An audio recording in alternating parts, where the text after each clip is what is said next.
자율신경의 균형을 바로 잡으면 어떤 상황에서도 안정적으로 올바른 말투를 쓸 수 있다.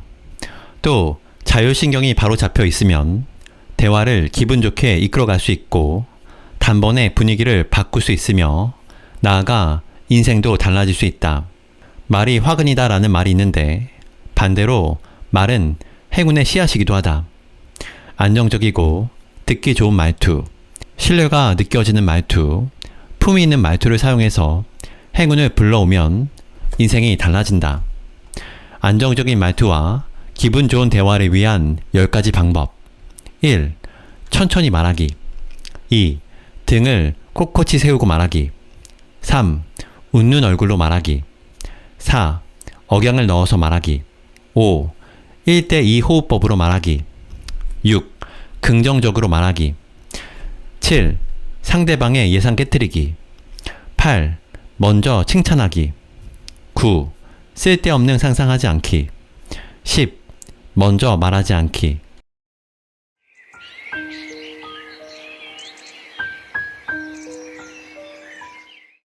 안녕하세요. 책바라기입니다. 오늘 소개할 책은 나는 당신이 스트레스 없이 말하면 좋겠습니다 입니다. 그럼 낭독을 시작하도록 하겠습니다. 머릿말, 말하기는 기술이 아니라 의학이다. 사람들은 말이 얼마나 중요한지 이미 잘 알고 있고 평소에 조심해서 말하려고 노력한다. 말을 내뱉는 순간 끝이므로 매 순간 올바르게 하는 것이 무척 어렵다. 사실 말투가 매번 한결같지 않은 근본 원인은 의학적인 관점으로 설명할 수 있다. 말투를 좌우하는 정체는 바로 자율신경이다. 우리는 자율신경의 균형이 흐트러졌을 때 분위기 파악을 못해 실수를 저지르거나 상대방에게 상처를 주는 등 이른바 잘못된 말투를 쓰게 된다. 왜 그럴까? 우리 몸과 뇌가 제 역할을 100% 해내려면 산소와 영양분이 꼭 필요한데 자율신경의 균형이 망가지면 혈류가 나빠져 몸 전체의 세포에 산소와 영양분이 골고루 미치지 못한다. 그러면 집중력과 판단력이 떨어져서 올바른 말투를 쓸 수 없게 되는 것이다. 반대로 자율신경의 균형이 바로 잡혀 있으면 몸 구석구석까지 혈액이 잘 돌아서 뇌가 맑아진다.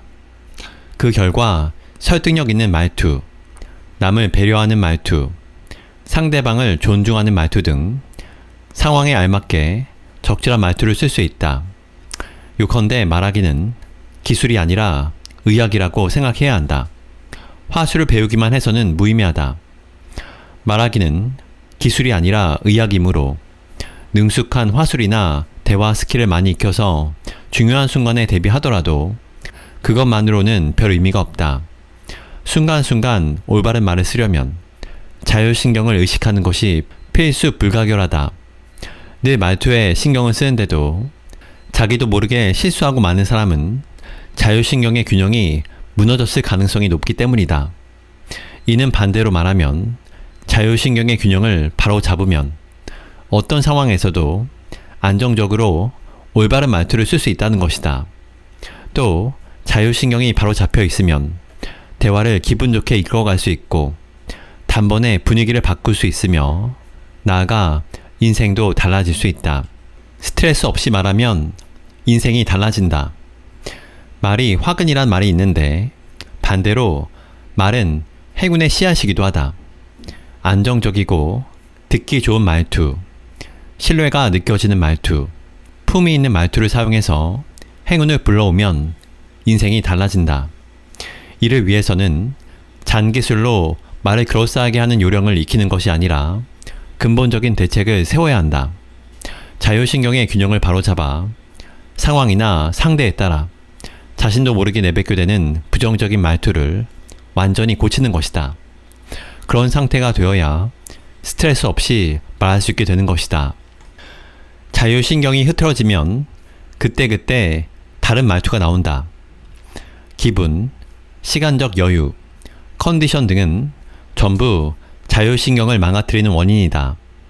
다시 말해 이런저런 원인으로 자율신경이 흐트러지면 말투가 그때그때 달라진다. 화가 나서 자율신경이 흐트러지면 대개 서너 시간 정도 그 상태가 지속된다. 고작 이런 일 때문에 소중한 하루 컨디션을 망치면 더 큰 손해가 아닐까?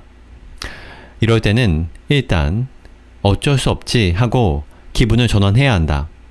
또 오늘 날씨 좋네 하면서 생각을 다른 쪽으로 돌리는 것도 좋은 방법이다. 이렇게 하면 자율신경이 정상으로 돌아온다. 어쩔 수 없지 하고 포기하는 것은 결코 부정적인 행동이 아니다. 오히려 망친 기분을 일단락 짓고 앞으로 나가기 위한 최고의 만회샷이다. 자율신경이란 무엇인가? 그럼 자율신경이란 무엇일까? 쉽게 예를 들어 자율신경은 다음과 같은 작용을 한다. 자는 동안 호흡을 조절한다. 더우면 땀을 배출하여 체온을 내린다. 추우면 닭살이 돋아 체온이 빼앗기는 것을 막는다. 눈이 부시면 눈을 감는다. 뜨거운 것을 만진 순간 손을 뗀다. 자율신경은 우리가 평소에 생활하면서 숨은 공로자 같은 역할을 아주 많이 맡고 있다. 하지만 무엇보다 중요한 역할은 우리 몸 구석구석까지 뻗은 모든 혈관을 조절하는 것이다. 우리 몸은 약 37조 개의 세포로 형성되어 있는데 이 세포 하나하나에 영양분과 산소가 골고루 공급되어야 건강을 유지할 수 있다. 그 기능을 맡는 것이 혈류이며 혈류를 컨트롤하는 것이 바로 자율신경이다. 혈관을 전부 연결하면 총 길이가 10만 킬로미터로 지구를 2바퀴 반 돌 수 있는 길이가 된다고 한다. 자율신경은 이렇게 엄청나게 긴 혈관을 빠짐없이 흐르면서 몸속의 혈관 작용을 조절한다. 혈류는 세포 찌꺼기를 몸 밖으로 내보내고 면역세포를 운반하는 작용도 하므로 혈류가 원활하지 않으면 세포의 기능이 떨어지고 면역력도 저하된다. 반대로 혈류가 원활해서 세포 구석구석까지 질 좋은 혈액이 흐르면 모든 내장기관에 산소와 영양분이 충분히 전해지기 때문에 몸이 아주 건강해지는 것이다. 그리고 이것이 바로 자율신경에 의해 말투가 좌우되는 중요한 원리다. 혈류가 좋아지면 뇌를 비롯한 몸속 모든 세포에 산소와 영양분이 고루 미쳐서 말투가 안정되고 대화를 기분 좋게 이끌어갈 수 있게 된다. 지금까지의 내용을 요약하면 다음과 같다. 자율신경이 바로 잡힌다. 혈류가 원활해진다. 말투가 안정되고 대화를 기분 좋게 이끌어갈 수 있다. 자율신경의 이상적인 균형비 10대 10. 그렇다면 자율신경이 바로 잡힌 상태란 어떤 상태를 말하는 것일까? 자율신경은 교감신경과 부교감신경으로 나눌 수 있다. 차에 비유하면 교감신경은 엑셀러레이터로 혈관을 수축시켜 혈압을 올리는 역할을 한다. 부교감신경은 브레이크로 혈관을 이완시켜 혈압을 내리는 역할을 한다. 이 둘은 균형을 이루고 있어서 교감신경이 더 높아지면 우리는 흥분 상태가 되고 반대로 부교감신경이 높아지면 편안한 상태가 된다. 자율신경이 안정되기 위해서는 교감신경과 부교감신경의 균형이 무엇보다도 중요한데 가장 이상적인 비율이 10대 10으로 둘 다 높은 상태를 유지하는 것이다. 이렇게 자율신경의 균형이 잘 잡혀 있으면 교감신경이 혈관을 수축시키고 부교감신경이 혈관을 이완시키는 현상이 교대로 일어난다. 그러면서 혈관의 맥박이 리듬감 있게 뛰고 혈류가 부드러워져서 전체적으로 좋은 컨디션이 되는 것이다. 젠장하고 말하는 순간 자율신경의 균형이 깨진다. 예를 들어 젠장하고 잔뜩 짜증난 말투를 썼다고 가정해보자. 화난 감정을 말로 내뱉으면 짜증이 증폭되어 교감신경이 급격히 높아지고 자율신경의 균형이 흐트러진다. 교감신경이 높고 부교감신경이 낮으면 혈관이 수축하고 혈류가 나빠지기 때문에 쉽게 지치거나 판단력이 흐려진다.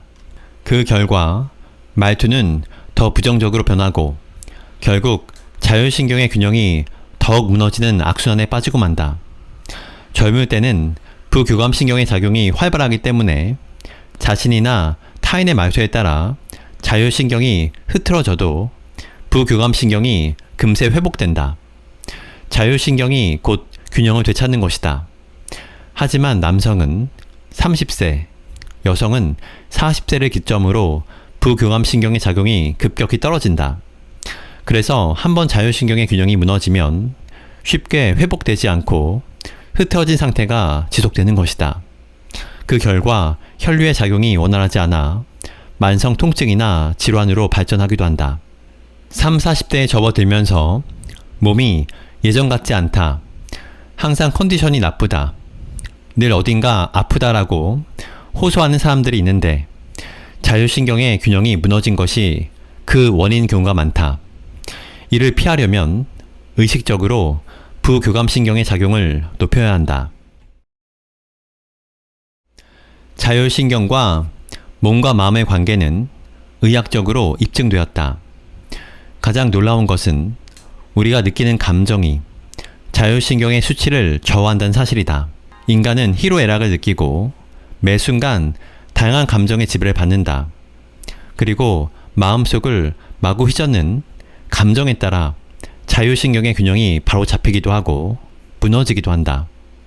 기쁨이나 즐거움, 희망 등 긍정적인 감정을 느낄 때 자율신경의 균형이 바로 잡히지만 질투, 시샘, 분노, 증오 등 부정적인 감정을 느끼면 자율신경의 균형이 무너진다.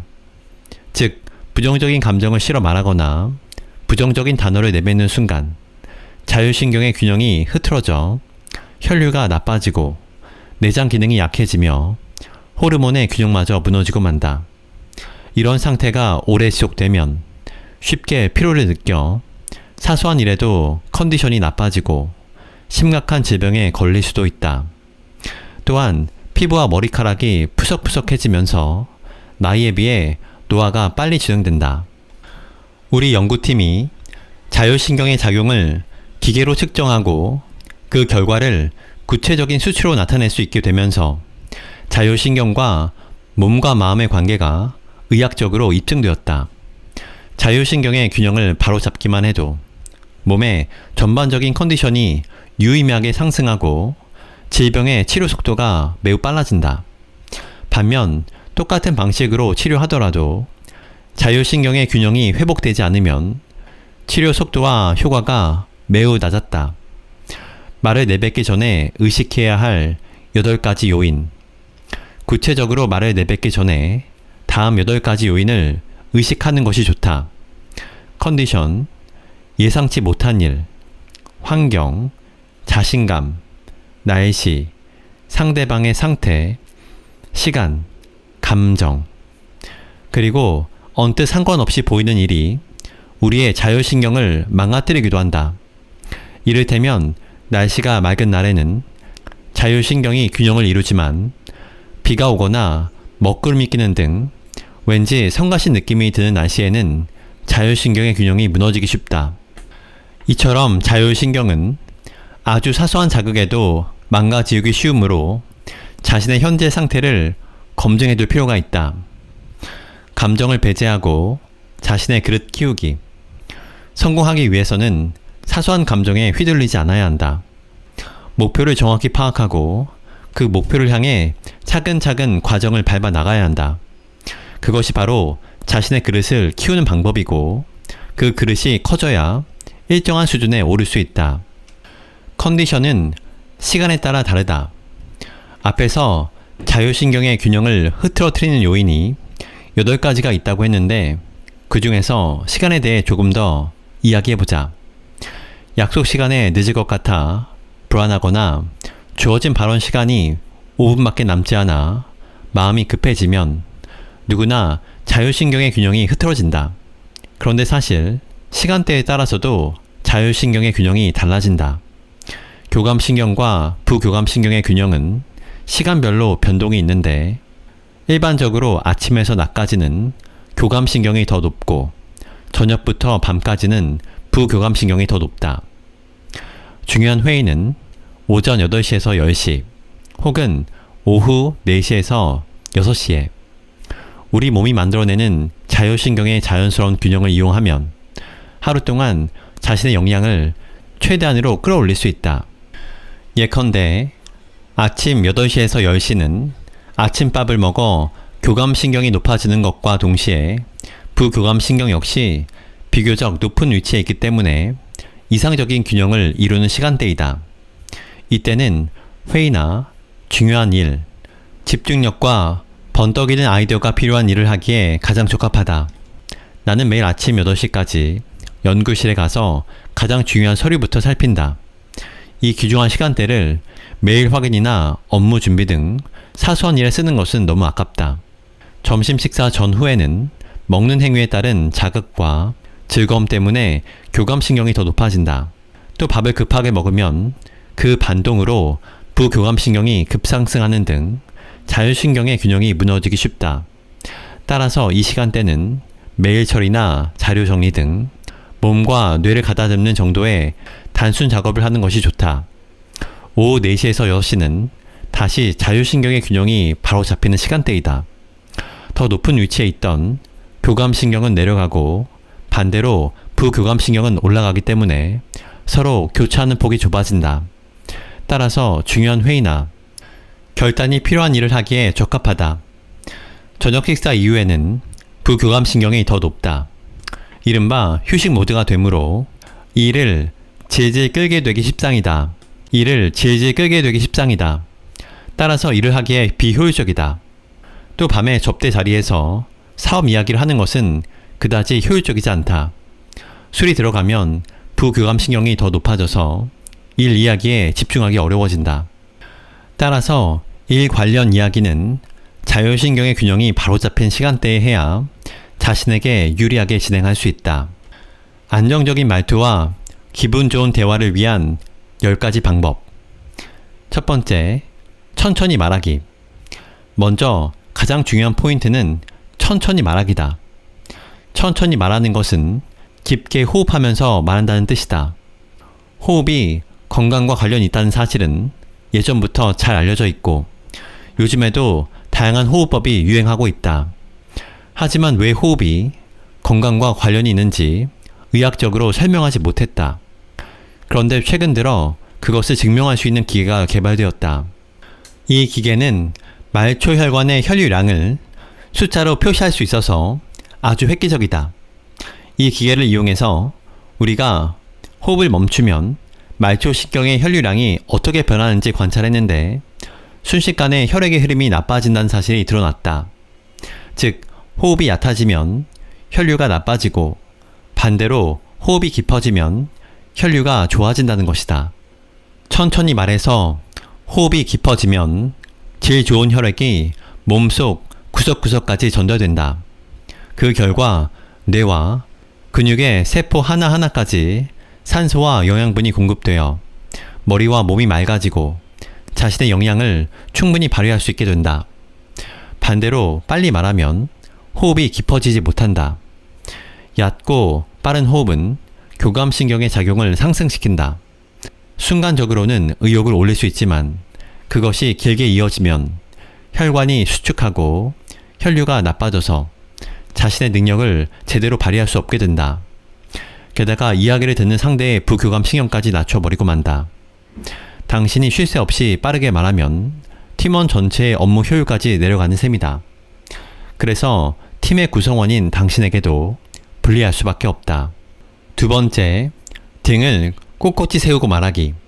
등을 구부리거나 올바르지 않은 자세로 식사하면 소화불량이 잘 일어난다.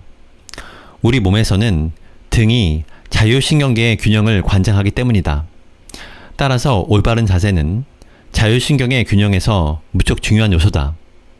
자율신경의 균형을 유지하려면 등을 꼿꼿이 세운 자세가 무엇보다 중요하다. 걸을 때는 물론이고 책상 앞에 앉아 있을 때나 식사 중에서도 자신의 등이 꼿꼿이 펴져 있는지 의식할 필요가 있다. 등을 바로 세우면 자율신경이 안정되고 기도가 곧게 펴져서 호흡도 저절로 깊어진다. 자세가 바르면 그것만으로도 남에게 좋은 인상을 심어줄 수 있고 더욱 자연스럽고 적절한 말투를 쓸 수 있게 된다. 세 번째, 웃는 얼굴로 말하기. 마음이 초조할 때, 극도의 압박감을 느낄 때, 특히 실천하길 권하는 방법이다. 웃는 얼굴로 말하면 부교감신경의 작용이 활발해져서 자율신경의 균형이 바로 잡힌다. 다양한 표정을 지었을 때 자율신경의 상태를 측정 비교하는 실험을 했더니 미소를 지을 때 부교감신경이 상승한다는 결과가 나왔다. 진심을 담은 미소는 말할 것도 없고 입꼬리만 올리는 억지 미소로도 똑같은 결과를 얻을 수 있었다. 반대로 화를 내면 부교감신경이 급격히 내려간다. 혈액도 끈적끈적해져서 건강에 큰 문제가 생길 수도 있다. 억지 미소라도 좋으니 의식적으로 입꼬리를 올려보자. 이런 간단한 방법만으로도 정신적, 육체적 역량을 훨씬 더 끌어올릴 수 있다. 이 방법은 자신뿐만 아니라 상대방의 자율신경을 바로 잡는 데에도 효과적이다. 네 번째, 억양 넣어서 말하기. 간혹 한순간에 분위기를 바꾸고 싶을 때가 있다. 예를 들어 자신이 불리한 상황에 빠졌을 때 실수를 저질러서 비난받거나 교섭이 불리하게 돌아갈 때 분위기를 바꾸려면 어떻게 해야 할까? 이럴 때는 단조로운 말투보다 억양을 넣어서 말하는 것이 효과적이다. 만약 상대가 불같이 화를 낸다면 정말로 몇 명 없습니다 하고 조금 과장이 된 느낌이 들 정도로 억양을 넣어서 말해보자. 단 어디까지나 객관적인 태도를 유지해야 한다. 지나치게 몰입해서 객관적인 태도를 잃어버리면 자율신경의 균형이 흐트러져서 의도와 다르게 엉뚱한 말투가 나오고 만다. 한 발짝 떨어져서 상대와 자신을 바라보는 느낌으로 자신의 말투와 상대방의 표정을 관찰해보자. 다섯 번째, 1대2 호흡법으로 말하기. 중요한 협상이나 프리젠테이션, 마음에 둔 상대와의 데이트를 앞둔 경우라면 누구나 긴장하기 마련이다. 하지만 긴장하면 교감신경이 자극받아 호흡이 얕아지기 때문에 혈류가 나빠지고 사고력, 판단력, 발상력도 떨어진다. 그 결과 평소 쓰는 말투가 아니라 어색한 말투를 사용해서 절호의 기회를 놓치기 쉽다. 의사일도 긴장의 연속이다. 1분, 1초를 다투는 긴급 수술이나 몹시 까다로운 대수술에 들어가면 아무래도 그곳에 있는 사람 모두가 몹시 긴장하게 된다. 하지만 그런 긴장된 분위기 속에서 명의들은 집중력을 끝까지 유지하며 자신의 능력을 100% 발휘한다. 왜일까? 이는 호흡법과 깊은 연관이 있다.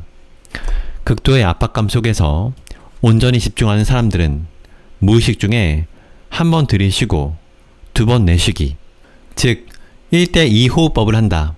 이렇게 하면 자율신경이 무척 높은 상태로 안정을 유지하기 때문에 주위 상황을 정확하게 파악해서 세밀한 작업을 의도대로 진행할 수 있다. 1대2 호흡법은 무척 간단하다.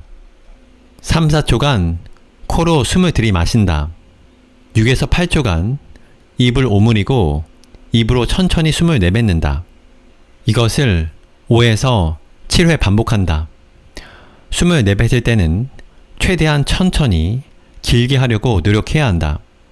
그러면 목 부분에 있는 압력 수용체가 반응해서 부교감신경을 효과적으로 높일 수 있다. 코호흡과 입호흡 중에서 코호흡을 추천한다. 코호흡을 하면 코 안에 있는 점막과 털 등이 물리적 장애물이 공기 중에 먼지와 병원체를 걸러주기 때문이다. 또한 건조한 공기에 알맞게 습도도 맞춰준다. 그리고 말을 내뱉을 때는 최대한 톤을 낮추자. 톤을 낮추면 턱이 내려가면서 자신의 발끝이 보이게 된다.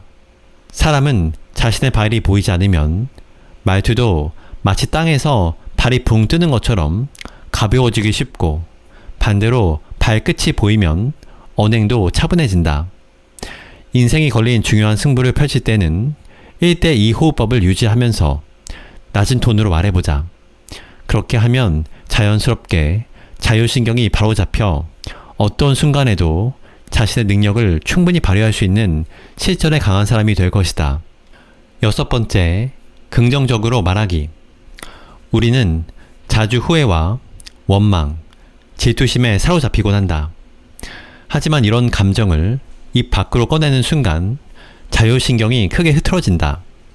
그런 상황은 일반적으로 3-4시간 지속된다. 불평을 털어놓으면 왠지 속이 시원해지는 느낌이 들지만 실제로는 그 이후로 한동안 자율신경이 흐트러진 상태가 유지되어 일의 능률이 떨어진다. 그보다 더 나쁜 것은 동료들끼리 모여서 불만을 털어놓는 행동이다.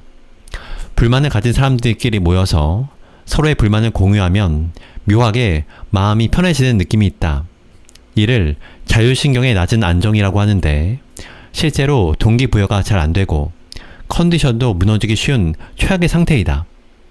자율신경을 바로 잡으려면 예기치 못한 일이 일어나거나 불행이 닥쳤을 때도 불평하지 않고 이미 이러한 일을 어쩌겠어, 앞으로 잘하면 되지 하고 받아들이며 의식적으로 긍정적인 말투를 쓰는 것이 중요하다. 긍정적인 말을 쓰는 것은 감정을 음에서 양으로 바꾸는 작업이다. 부정적인 감정에 얽매여 분노와 불안, 긴장 상태에 있다 하더라도 의식적으로 긍정적인 말투를 쓰면 부교감신경을 높일 수 있다.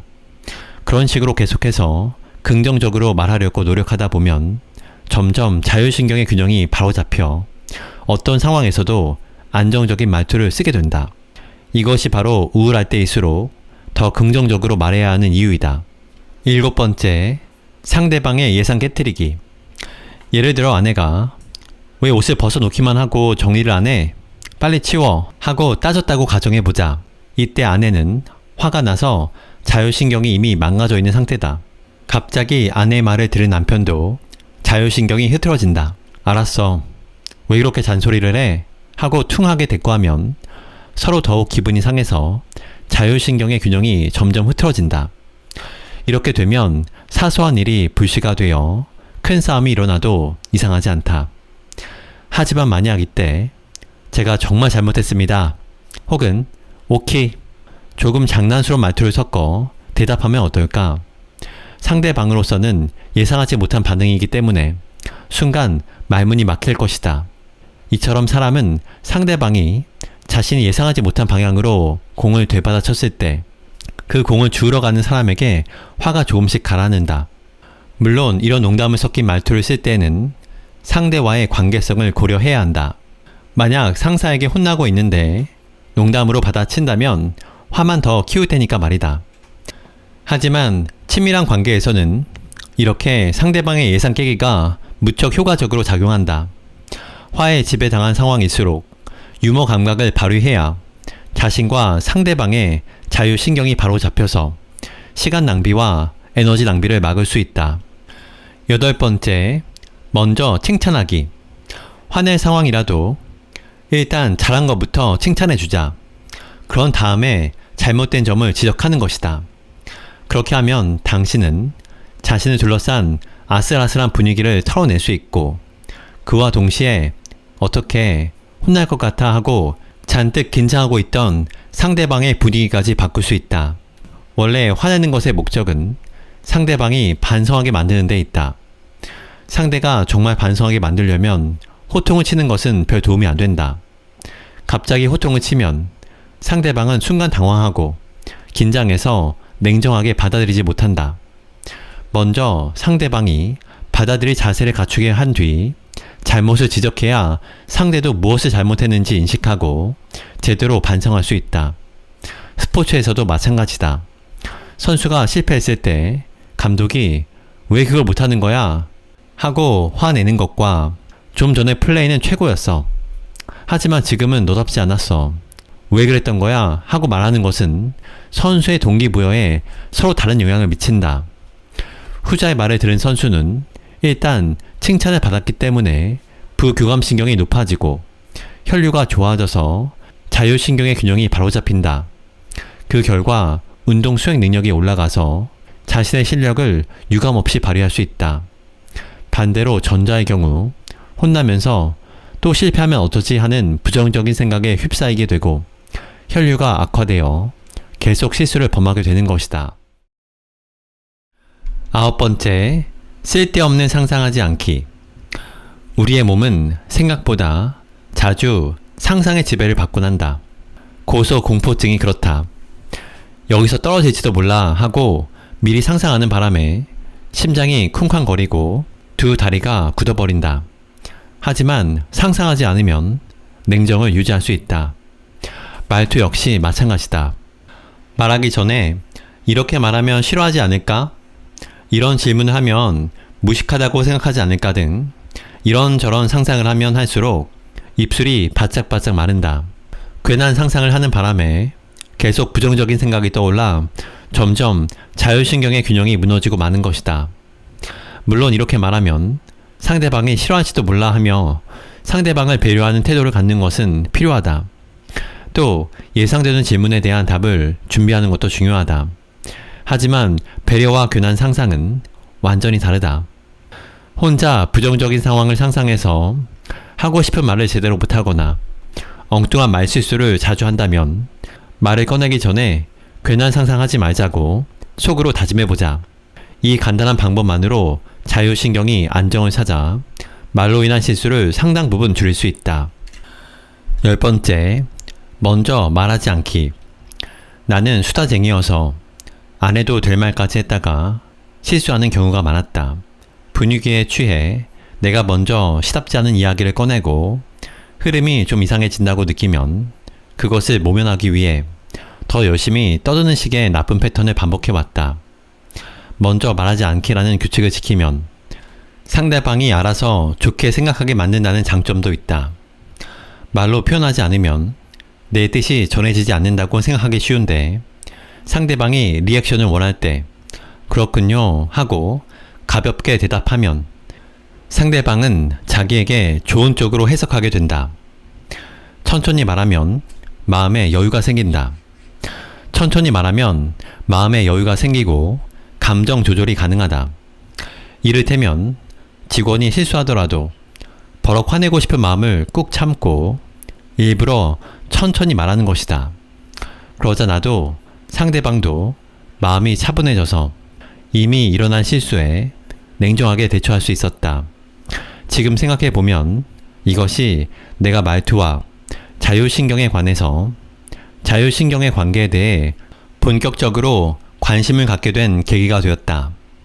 느린 말투의 효과를 실감한 나는 직장에서 뿐만 아니라 가족, 친구, 지역 사회 등 언제 어디서 누굴 만나도 천천히 말하려고 노력한다. 천천히 말하기는 누구나 금방 따라할 수 있고 모든 일이 술술 풀리는 핵심 비결이다. 경험이 풍부한 명의는 천천히 말한다. 이른바 명의 중 말이 빠른 사람은 찾아볼 수 없다. 예를 들어 1분 1초를 다투는 긴급한 수술 현장에서는 누구나 긴장되고 초조해지기 쉽다. 이럴 때 명의는 자, 어디 한번 볼까요? 하며 천천히 말한다. 그럼 나머지 의료진도 그 정도는 힘든 수술은 아닌가 봐 하는 생각이 들면서 마음이 차분해진다. 힘겨운 사투를 벌일 것 같았던 분위기가 자취를 감추고 편안한 기운이 감돌기 시작하는 것이다. 경험이 풍부한 명의는 자신이 말을 빨리 하면 주위 사람들의 마음이 급해지고 그것이 실수로 이어진다는 사실을 알고 있다. 생명이 걸린 수술 현장에서는 무심코 저지르는 실수는 절대 용납할 수 없다. 그러므로 아무리 급하다 하더라도 천천히 말해서 그곳에 있는 모든 의료진의 자율신경을 안정시키려고 노력하는 것이다. 천천히 말하면 회의에서 실수하지 않는다. 평소 친구와 대화를 나눌 때 빨리 말하는 편이 아닌데 회의 같은 긴장된 자리에만 가면 자기도 모르게 말이 빨라지는 사람이 많다. 우리의 호흡은 마음이 차분할 때 1분에 평균 15회에서 20회 정도로 유지되지만 긴장하면 1분에 20회가 넘는다. 이렇게 호흡이 얕아지면 저산소 상태에 빠지고 두뇌 회전이 느려져 부적절한 말투가 나오기 쉽다. 반면 천천히 말하면 깊은 호흡을 할 수 있다. 그러면 혈관이 확장되어 말초까지 혈류가 고루 흐르고 몸과 마음이 모두 편안해지고 말 때문에 실수하는 일이 확연히 줄어든다.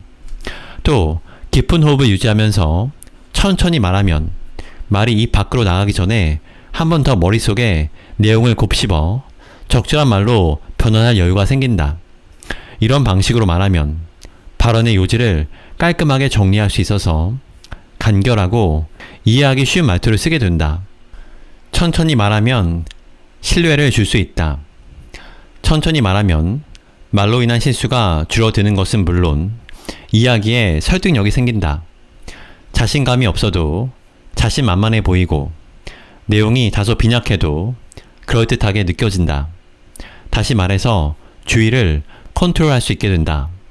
또 신기하게도 자신감이 없어서 장황하게 빨리 말할수록 듣는 사람이 그 발언의 약점을 잘 알아차린다. 아마 말이 빠르고 장황하면 상대방의 교감신경을 자극해 안테나를 민감한 상태로 만들기 때문인 듯하다. 반대로 천천히 말하면 상대방의 부교감신경을 높여서 이 사람은 신뢰해도 되겠어 하고 느끼게 만드는 것이다. 천천히 말하면 말이 감정에 휘둘리지 않는다. 우리는 말할 때 질투와 자존심, 분노, 기쁨, 슬픔 등 다양한 감정에 쉽게 휘둘린다. 예를 들어 화가 나서 소리치는 상황을 상상해보자. 시간이 흐를수록 분노라는 감정이 더욱 커져서 더 무섭게 고함을 지르거나 물건에다 대고 화풀이하는 등 감정 조절을 할 수 없게 된다. 말도 점점 더 거칠어질 것이다. 그런데 천천히 말하면 말이 감정에 휘둘리지 않는다. 말을 내뱉기 전에 감정을 배제하는 여유가 생기기 때문에 기쁨, 분노 등의 특정한 옷을 입지 않게 되는 것이다.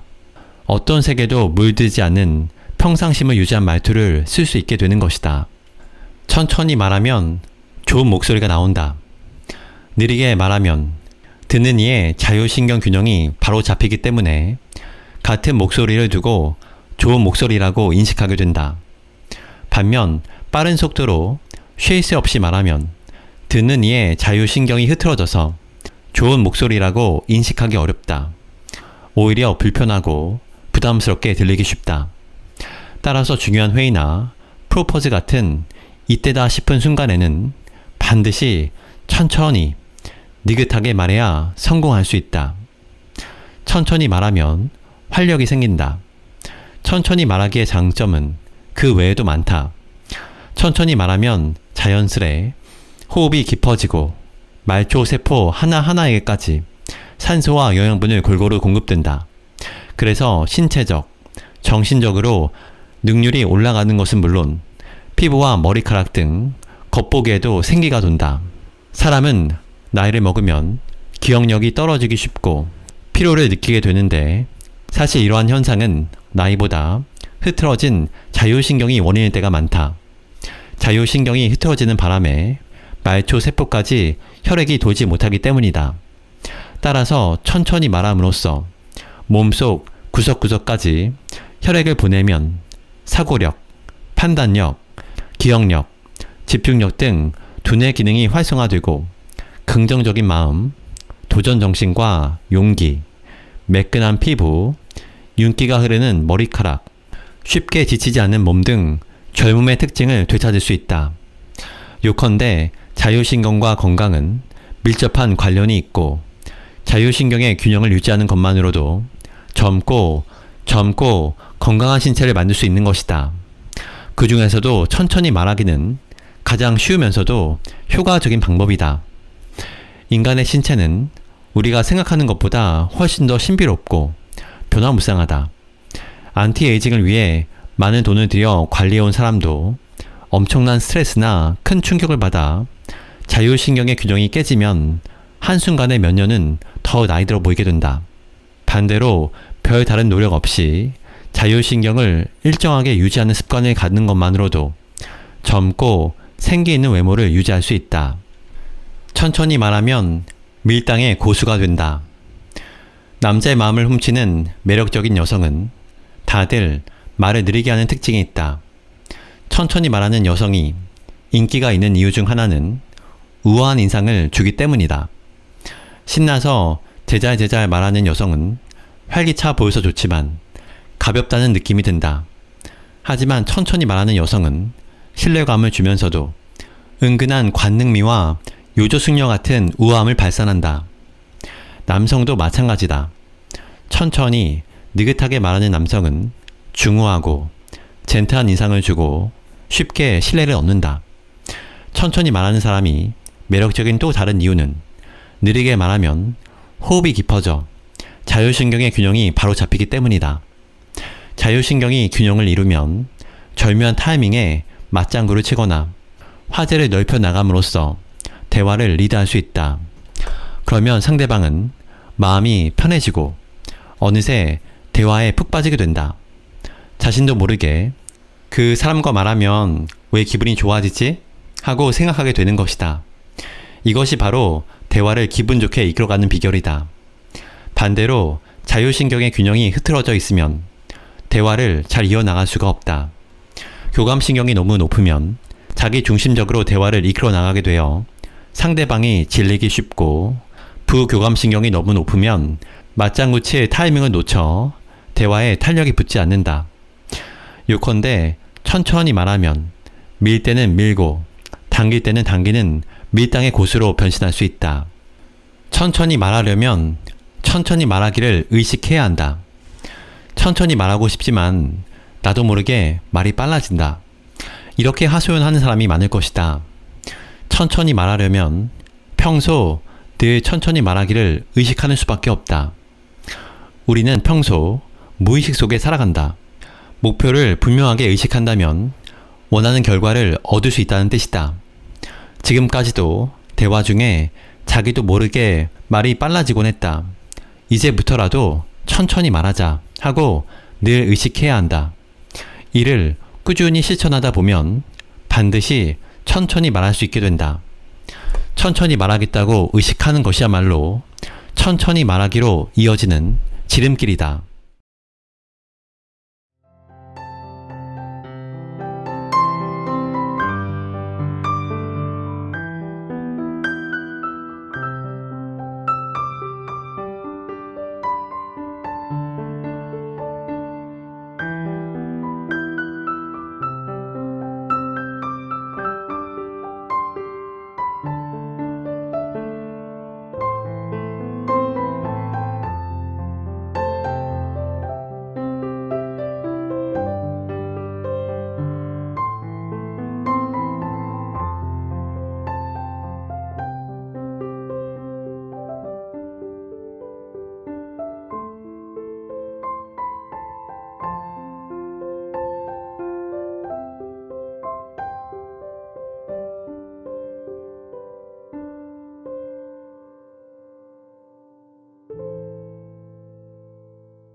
저자 고바야시 히로유키. 1960년 사이타마현에서 태어났다. 1987년에 준텐도 대학 의대를 졸업하고 1992년 동대학 대학원 의학연구과를 수료했다. 런던 대학 부속 영국 왕립 소아병원 외과, 트리니티 대학 부속 의학연구센터, 아일랜드 국립 소아병원 외과를 거쳐 준텐도 대학 소아외과 강사, 조교수로 역임했다. 일본 자율신경 연구의 1인자로 수많은 프로운동선수, 아티스트, 문화인의 건강관리와 능력 향상 및 지도에 힘쓰고 있다. 다수의 베스트셀러를 출간했으며 누계 발행 부수 2천만 부를 돌파했다. 주요 저서로 자율신경을 바로잡는 포기건강법, 왜 이것이 몸에 좋을까, 하루 3주 마음정리법, 이것만 의식하면 건강해진다, 컨디션 조절 습관 등이 있다.